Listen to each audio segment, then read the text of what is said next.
Hello friends, welcome to my blogging channel. তো তোমাদেরকে নতুন একটা ব্লগে নতুন একটা সকালে অনেক অনেক স্বাগত। তোমরা কেমন আছো এবং তোমাদের দিনকাল কেমন কাটছে অবশ্যই জানিও।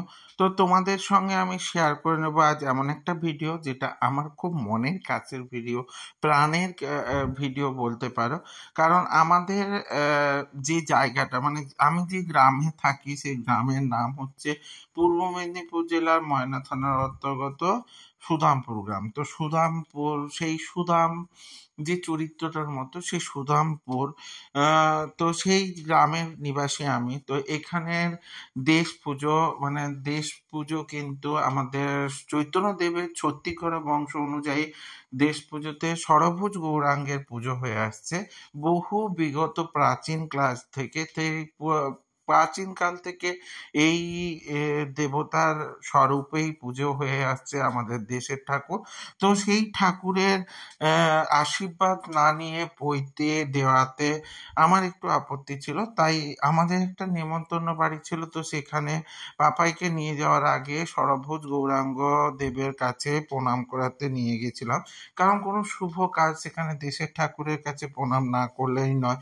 তো তার জন্য গেছিলাম। তো দেখো চারপাশের পরিবেশটা একদমই গ্রাম্য পরিবেশ, কিরকম বাঁশের ঝাড়, গাছপালা, পুকুর, ঝিল, খাল, বিল, তো সব কিছুই কিন্তু আছে। তোমরা এই ধরনের জায়গা আগে দেখেছো নিশ্চয়ই, কিন্তু অনেক সময় শহরের যারা তারা দেখোনি।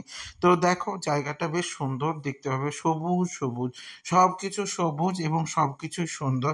তো তার মাঝখানেই কিন্তু এই দেশের ঠাকুর অবস্থান করে আছে। তো সেই মন্দিরে কিন্তু নিয়ে চলে গেছিলাম পাপাইকে।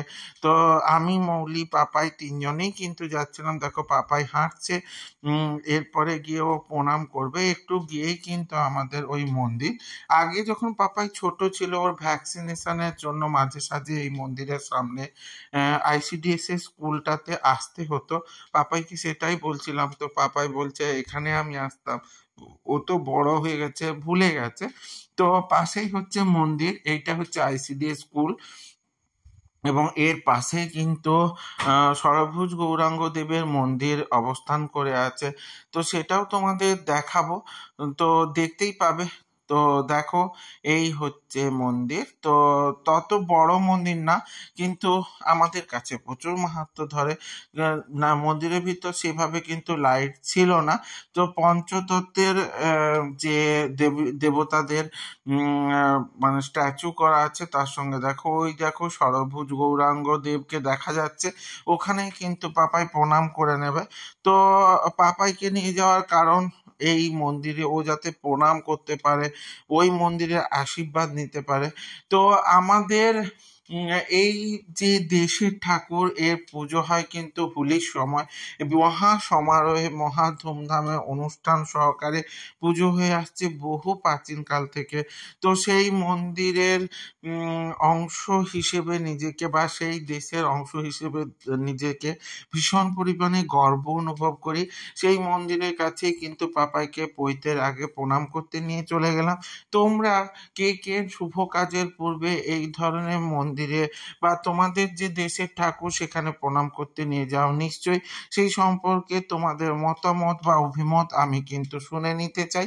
অবশ্যই তোমরা জানিও তোমাদের কি মতামত আর কেমন লাগলো আমাদের এই দেশের ঠাকুর বা দেশের মন্দির, অবশ্যই জানাতে ভুলে যেও না। আমি কিন্তু তোমাদের কমেন্টের আশায় থাকলাম কেমন কি লাগলো আর কেমন মনে হলো অবশ্যই জানিও। আমার এই ভিডিওগুলো তোমরা ছাড়া আর কি ধরনের ভিডিও চাইছো সেটাও কিন্তু জানাতে ভুলে যেও না, কারণ তোমাদের জানানোর উপরেই আমি নতুন নতুন ভিডিও বানানোর উৎসাহ পাই। তাই জন্য তোমরা জানিও আর কি কি নতুন ভিডিও চাইছো এবং আমার এই ভিডিওগুলোও তোমাদের কেমন লাগছে সেটাও কমেন্ট সেকশনে জানিও। তো এর উপর নির্ভর করেই তোমাদের আমি নতুন নতুন ভিডিও নিয়ে আসব। তো আমার এই ভিডিওগুলো যদি ভালো লেগে থাকে তাহলে লাইক, কমেন্ট, শেয়ার করে দিও। আর ইউটিউব থেকে যারা দেখবে তারা সাবস্ক্রাইব করে দিও এবং সাথের বেল আইকনটা ক্লিক করে দিতে ভুলে যেও না, যাতে আমার ভিডিওগুলো তোমাদের সামনে সবার প্রথমে চলে আসে। এইভাবেই আমার সাথে থেকো, সঙ্গে থেকো, জুড়ে থেকো। দেখা হচ্ছে নতুন একটা ব্লগে নতুন একটা সকালের সঙ্গে। ততক্ষণের জন্য শুধু এটুকুই তোমাদের বলবো, এই চারপাশের জায়গাটা দেখো। এরপরে কিন্তু আমরা বাড়ি চলে যাচ্ছিলাম আবার। তো আমি আবার নতুন ভিডিও নিয়ে আসবো, সাথে থেকো, পাশে থেকো, টাটা।